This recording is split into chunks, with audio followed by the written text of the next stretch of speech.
You know how when you're raising kids, you're always trying to educate them. I mean, everything you do is an educational opportunity. And one year we took our family to Washington, D.C. And actually, that had an amazing unintended consequence just for me. The reason we went, though, is, D.C. It is the capital of the most powerful country on earth. And they have that fabulous mall, and then all around the mall are all these amazing historical, sites and statues and museums, and everything is free. So our family goes for spring break, and we're in DC. And what I found works really well to avoid that, you know how that happens in a family after a while. What I found works really well is for the first 2 days, we're all together as a group and we do things together. And then about the third day is a good day to disperse, right? And so my husband and son are off to the rockets and all that stuff. And my daughter and my stepdaughter are off to go to the Native American Art Museum.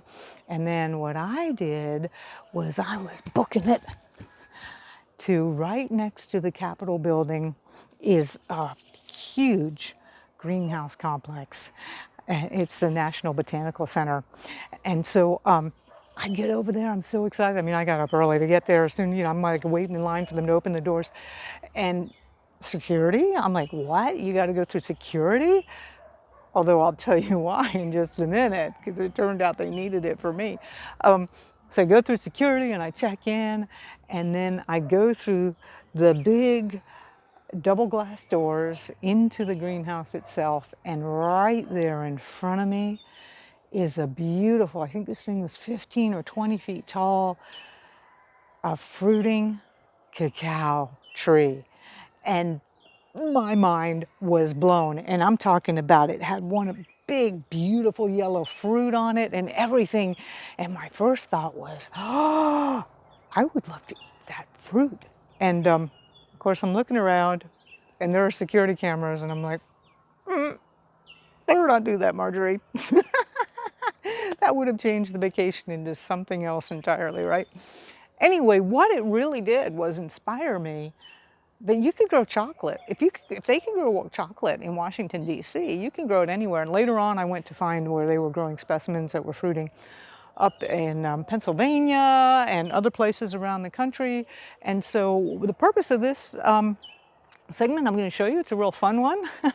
And we're going to go see how chocolate grows and how you can grow it wherever you are, what it's going to take, what your temperature, soil, water requirements are, what production is going to look like, how much yield you're going to get, and then some really fun recipes at the end of, other ways to eat chocolate that you may not have ever thought about. And the final kicker is, although we know chocolate is a superfood, this is going to be a way that you can go beyond the bar and take chocolate to the next level of nutritional content as a superfood. Hey everyone, this is Marjory Wildcraft from the Grow Network, and so excited today to be with Jeff Paul, who is one of the Grow Network community, who's a farmer in Western Puerto Rico, growing one of the world's most amazing superfoods. Jeff, why don't you tell people a little bit about your farm here and what you got going on? Buena Fruta farm is a regenerative organic farm, strictly regenerative organic from my heart. I hate chemicals. Good. There's no need for them. Yeah, very good. Yeah. I got this farm about 11 years ago in February of 2010 to plant rare fruits, and found out cacao grows amazing here, very high quality cacao. And the way you found out that cacao grew here was not like, it was an amazing happy accident that you had. Yeah, there was some wild cacao trees growing along the farm. I found out that back in the 1600s, the Spaniards covered the whole island with cacao because it grew so good. It was a major export to Europe. After a big hurricane back then, they decided to diversify crops. But all over Puerto Rico, along creeks and different places, there's remnants from those cacao trees. A friend of mine who knows a lot about cacao came and visited. He said, your farm would be amazing for growing cacao. It would grow like a weed there. It just naturally grows there. So that's how I got into growing. A lucky like it's growing wild here. Like, isn't that amazing? So that's how you knew it would grow well. Right. And that's another tip for wherever you're living, whatever is growing wild there. Grow what naturally grows Grow there. what naturally grows, and you live, of course, in Puerto Rico where it naturally grows. And later on in this segment, we're going to show you how you can grow this wherever you live. But let's talk about as an different. enjoyable thing. Yeah, let's just talk about different varieties. So, how many varieties are you growing here? I have 20 different varieties right now, grafted varieties of very high quality artisanal cacao. I have 10 varieties that are recommended by the USDA Tropical Agriculture Research Station in Mayaguez, Puerto Rico, the TARS. They have a collection of over 300 trees, and from the best of collections around the world, private and government agriculture agency collections.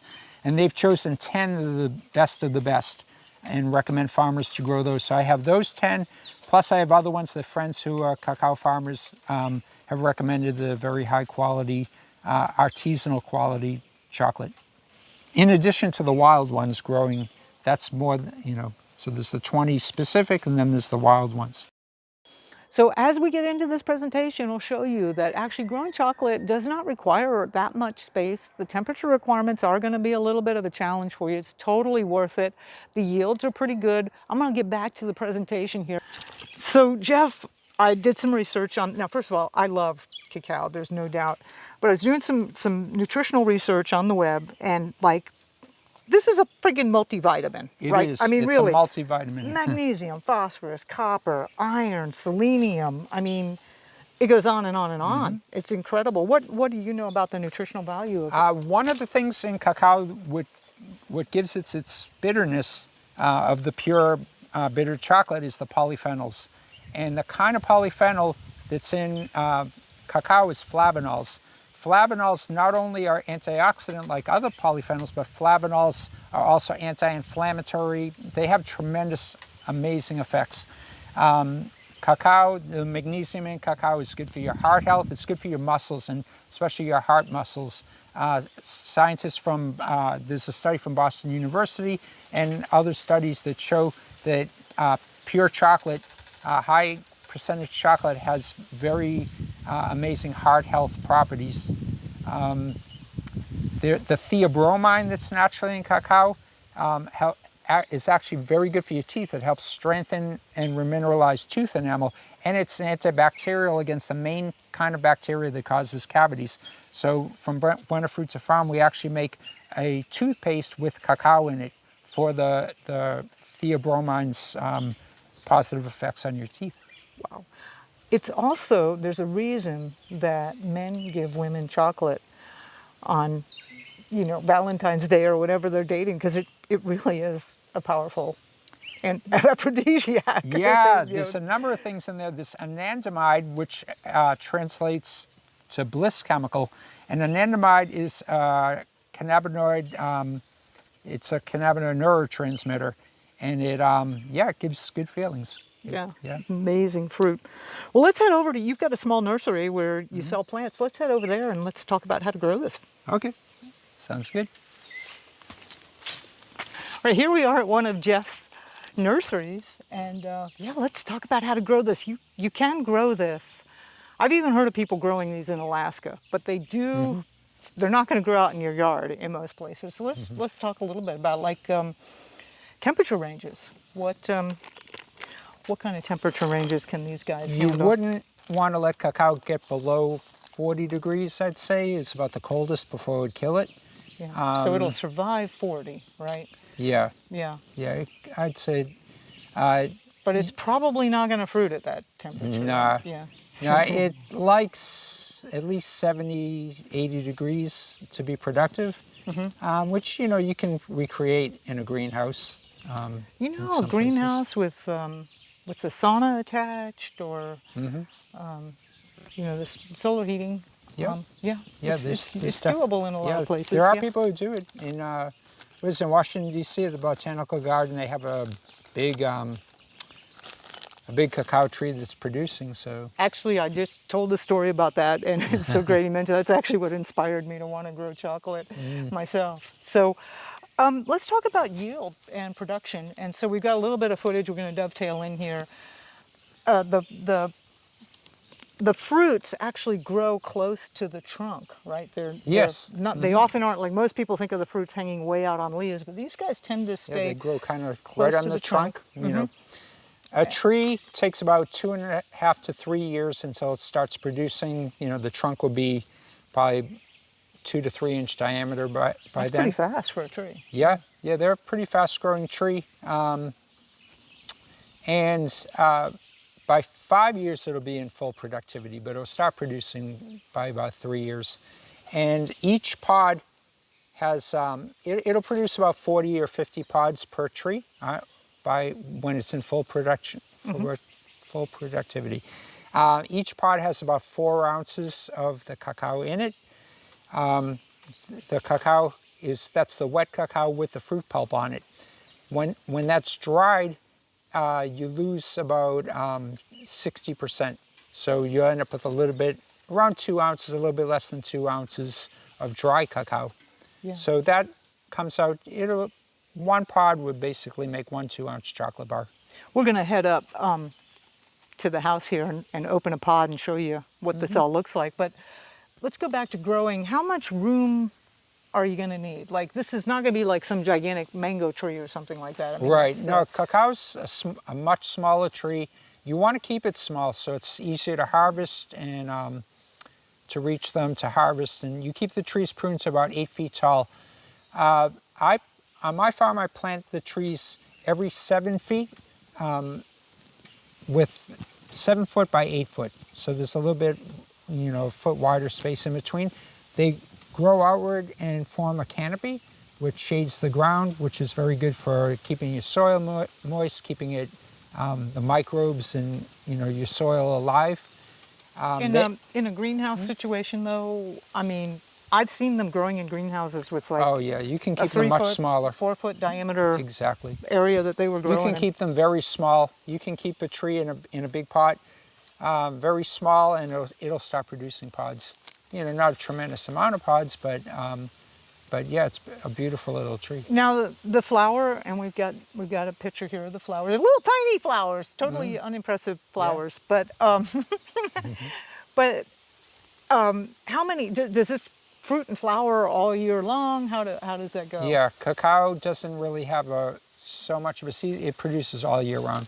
A couple times a year will be heavier production, but it's always putting out new flowers, and the pods are ripening at different times.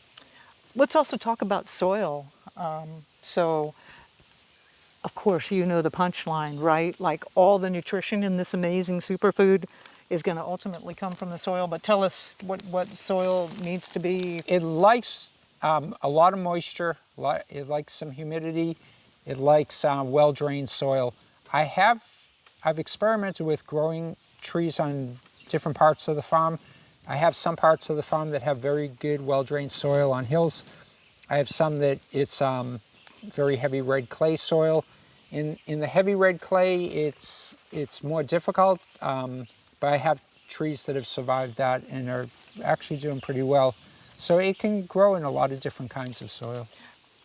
But in general, it's really going to want that. The best is well-drained, fertile Yeah. soil. And as you were saying, the wild ones grew down by the creek, which is where most of the nutrients are Exactly. accumulating. It likes, Yeah. And really, I mean, there is a lot of magic in the plant world, but the fundamental minerals have to come from somewhere.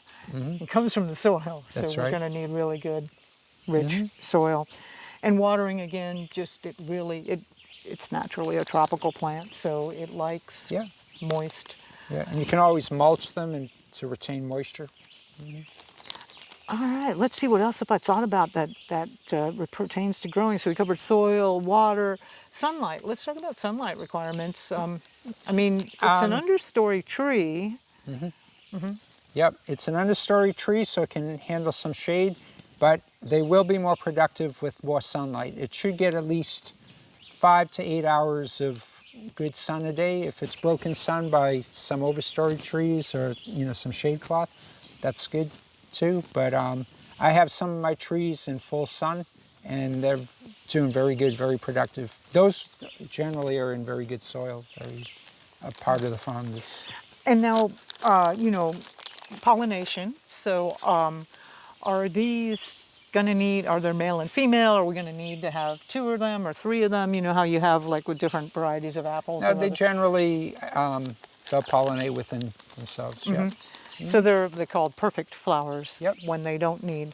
But you, if There you are, were, there's many, many varieties of cacao. There are a few varieties, but that need other trees, but most cacao, these ones are this variety, and most cacao will pollinate itself within the tree. and if it's in a greenhouse, I'm thinking you can just do the, you can help the plant have sex with a Q-tip, just moving around a little bit. Yep. Yeah. Or a toothpick. Is there a particular variety that you would recommend for people growing in greenhouses? Most of our audience is going to be in a temperate climate. They're going to be growing this in a greenhouse.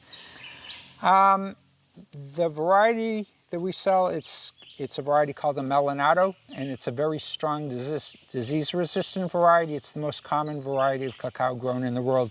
So because of its strength, it's recommended, a very good variety. It's also used often as the variety to graft other varieties into. That you take a branch from another variety that's a very good type and graft it into the Melanado seedling.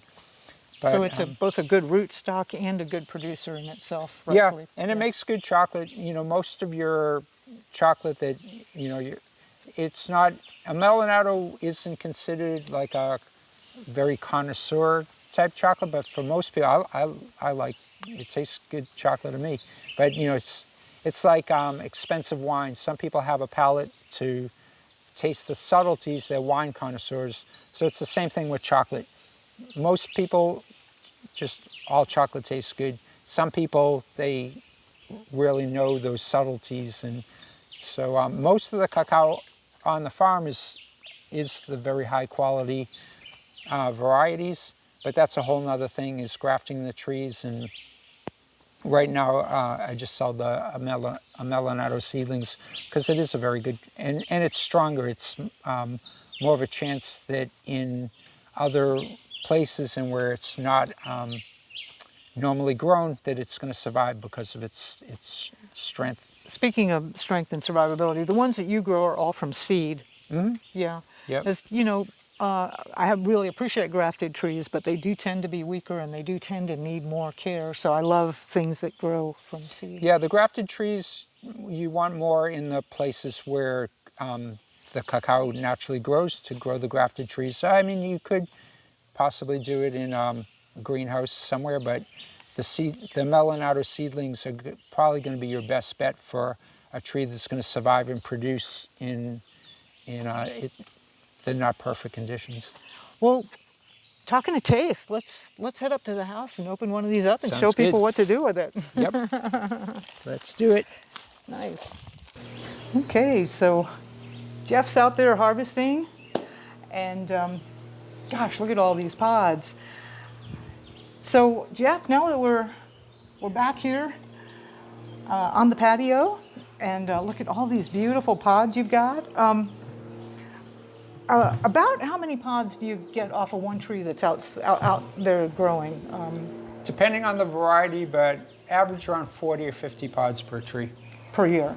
Yeah, per year. And you're saying that one pod is going to be approximately 2 ounces of chocolate? About 4 ounces of fresh cacao with the fruit pulp, and after you dry it, a little less than 2 ounces. So 2 ounces times 40 is 80 ounces. That's a pound or more? You would average, generally you would average about 10 pounds of fresh cacao per tree and 4 to 5 pounds of dry. Wow. Yeah, so yeah. so that's basically 4 to 5 pounds of 100% chocolate from a tree. From a tree. And these are the ones you have growing outside. They're a little bigger. In a greenhouse, we'd be talking about maybe half or a quarter of. I'd be happy with 1 pound per tree, right? Basically, one pod will give you basically a 2-ounce chocolate bar, which is the average. Like when you buy a high-quality organic chocolate bar, it's 2 ounce, 2.5 ounce. Well, it's like a 3 or 4 ounce bar, but it has chocolate. I mean, it has sugar and other stuff in it, so it ends up only being about 2 ounces of chocolate, right? So yeah. Well, let's cut one of these open and show people what what these things look like. You can. Oh, yeah.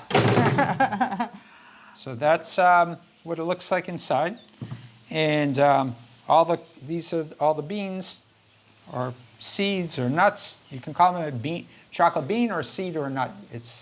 And there's a little layer of a sweet fruit on it that you can suck on it, or just chew up the whole thing. I like just chewing up the whole thing. They're really delicious. The inside's bitter, but it's a nice kind of bitterness. It really grows on you. And in this fresh form, it has the most nutrients and medicinal properties. It's antioxidant, it's anti-inflammatory. The little bit of bitterness in the cacao is because of the polyphenols. So generally when they make chocolate, you ferment it, but you don't need to ferment it. When you ferment it, you lose some of the bitterness, but that's the polyphenols. But it's... So the healthiest form of this chocolate is just going to be to cut it open. Fresh right out of the pot. Fresh right out of the pot. Yeah. All right. And that's something that I sell is frozen bags of the fresh cacao right out of the pot. Now, what about the rest of this in here? Is this all edible or no? But it's good for compost. Awesome. Yeah. Yeah. And so you're talking about this inner core, which looks like it comes out real easily. Yeah, you just kind of like run your fingers along and you pull all the seeds off. And if you bite it, you can see, you bite it in half, it's purple inside. And there's thousands of varieties of cacao. Every time they cross-pollinate, you're going to get another variety of seed. Most cacao is purple inside. There are varieties, particularly a variety called Criollo, that's white inside. But that has nothing to do with white chocolate. White chocolate isn't even really real chocolate. All cacao, whether it's white or purple inside, turns brown when you dry it. That's why chocolate's brown. That's a good place to taste them. Oh yeah, I'm definitely gonna taste some. Absolutely. It's surprisingly sweet. The outer edge. It's actually surprisingly sweet, and that's a nice contrast to when you bite into the seed. And it's kind of bitter. Nice. I love these things. How long? If I take a handful of that, I cut open a pod. I assume we're going to refrigerate that. How long would it last in a refrigerator, say in a Ziploc bag? Or At least a week in the fridge. Basically forever in the freezer. And the freezer lasts a very long time. When I ship these, I take it out of a chest freezer that's very, very cold, bring it to the post office and ship it. So it's shipped right away. When it arrives, it's defrosted, but it's still good. Generally, it gets there in 3 days, priority 3 day. And it's, yeah, you can just eat it out of the bag, or you can blend it into smoothies. You can refreeze it in like little clusters, so you have just like portions to pop into a smoothie, or you can grind it up into making chocolates. So Jeff, what kind of things? So definitely you can eat this raw, just like this. That was awesome. Delicious. And then you have both a sweet and a savory recipe for this, and using it as the raw material. So what is your homemade chocolate? I see you've got some right here. I'm going to be picking up this from Jeff. How do we make this? That is 60% of fresh cacao with the fruit pulp, organic cane sugar, and organic coconut flour. You can use raw honey if you want. You can use agave, whatever kind of sweetener you like. But the coconut flour is what stiffens it up to make something solid, and you can press it into molds or form little balls, or there's many ways to do it. I love these little hearts that you've got here. That looks so nice. Little chocolate hearts. And so just play around with the different... and if instead of using coconut flour, you can use coconut oil and make a creamy chocolate, like a chocolate mousse, chocolate pudding, a spread, like a Nutella. It's very delicious. Nice. And then you also have, for more of a savory type taste, you've got a cacao cheese. So you want to tell folks how to make the cheese? It's a cream cheese made from cacao. There's no dairy in it. It's totally vegan. It's like a cream cheese. You can use it as a spread or a dip for bagels, in sandwiches, for dipping veggies or chips. It's 70% of fresh cacao with the fruit pulp, very, very fresh organic cold-pressed coconut oil, organic coconut flour, and a tiny bit of unrefined Himalayan sea salt. And it has a really nice cream cheese type flavor, no dairy.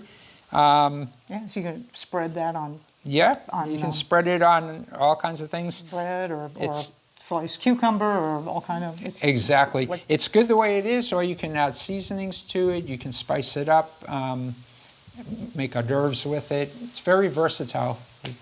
Yeah, nice. It's very nutritious and delicious. And if you'd like, you can pick up both the trees and the bulk seeds within the fruit from Jeff over at his website, which we'll have a link for you here. Jeff, it's blowing my mind that actually getting the cacao off the tree and eating it raw this way in different ways is so much more nutritious. And chocolate already is a superfood. And then this takes it to like the next level of a superfoodie. Yeah. So, and what's great about it is you can grow this anywhere, and it's a fantastic trade item, right? And what a gift! What an incredibly unique gift to send over to people. So, thanks so much for your time, and really appreciate sharing with us on how to grow this amazing food source. You're welcome. Thank you very much.